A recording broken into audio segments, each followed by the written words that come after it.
Before you get started, make sure to take your weft and measure the part of the section that you want before cutting the weft and placing the beads. This will ensure that you know exactly where to place your beads and how long that weft needs to be. It will also help you determine where your first bead will start and where your last bead will end on that section.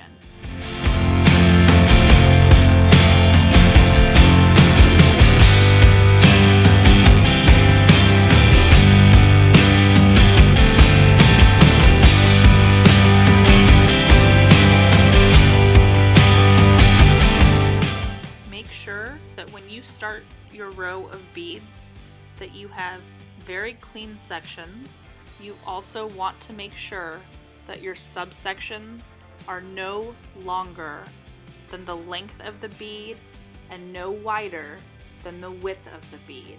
This will give you the best execution for your install.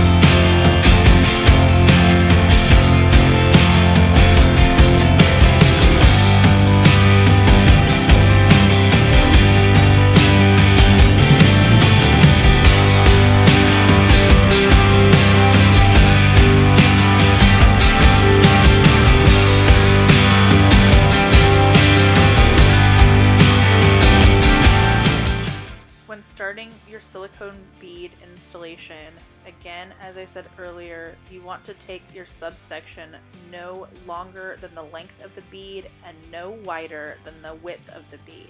This will ensure that you have clean application when it is time to sew. Once you have your subsection ready, you're going to take your loop tool, place it on the hair, place the hair through the loop,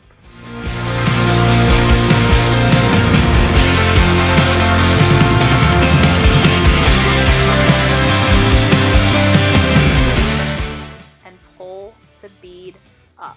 Then you will pull the loop tool down.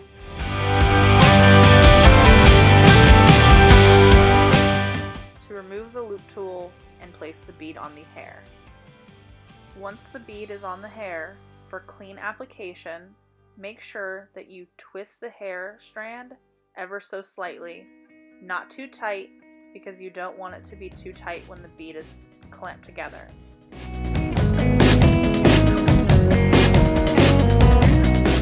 Now take your Lux tool, or as I like to call it, the Bead Clamper.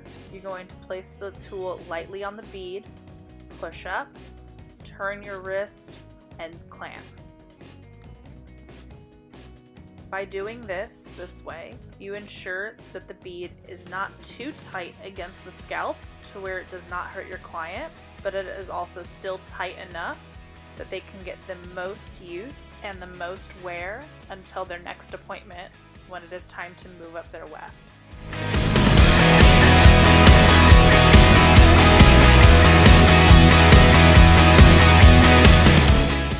Now I will show you how to create the invisible bead install. Once the beads are applied, you will take the strands of beads and clamp them to the top of the hair to get them out of the way.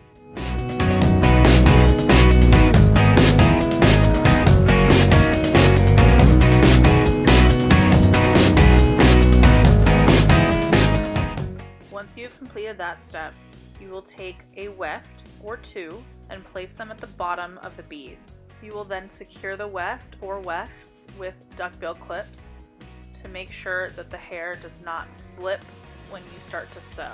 Let down the beaded area and apply another weft or two to the top of your bead. Make sure that when you start sewing, you are taking your curved needle and going behind the bead. For me, I like to go on the side of the bead, but still behind. And on the first bead and last bead, I do about 2 stitches each side of the bead.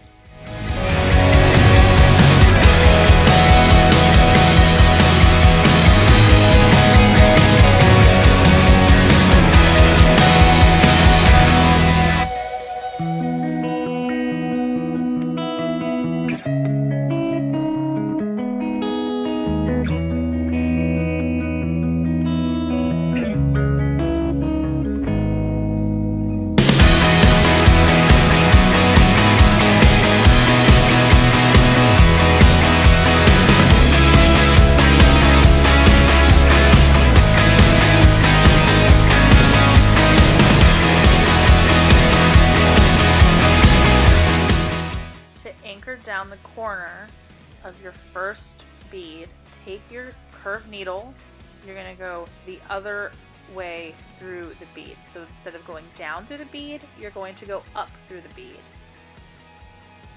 Make sure you are going behind the bead once again.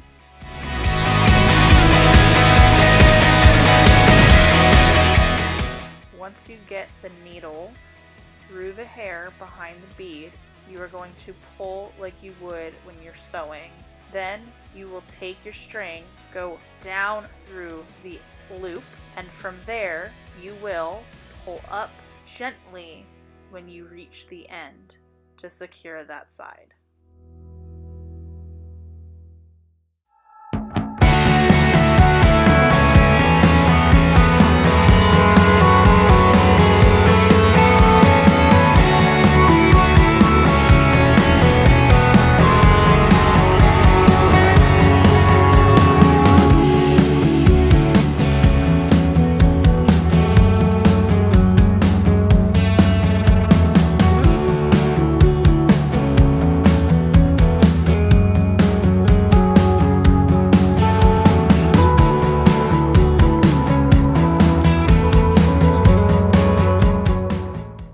Most important things with a NBR sew-in application of hybrid weft extensions or hand-tied weft extensions is your sectioning.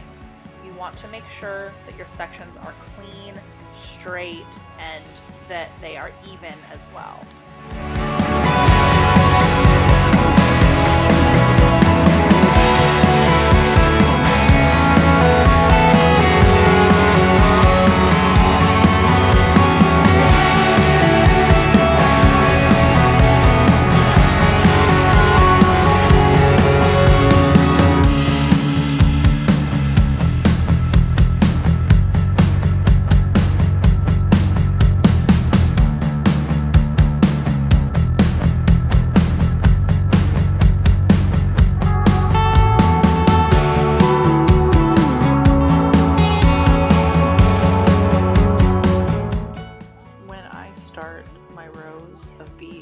I like to personally put 3 to 4 finger space between the hairline and the first bead.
natural hair to the extensions to create a seamless look and seamless application, so you don't know where the extensions start and where the natural hair stops.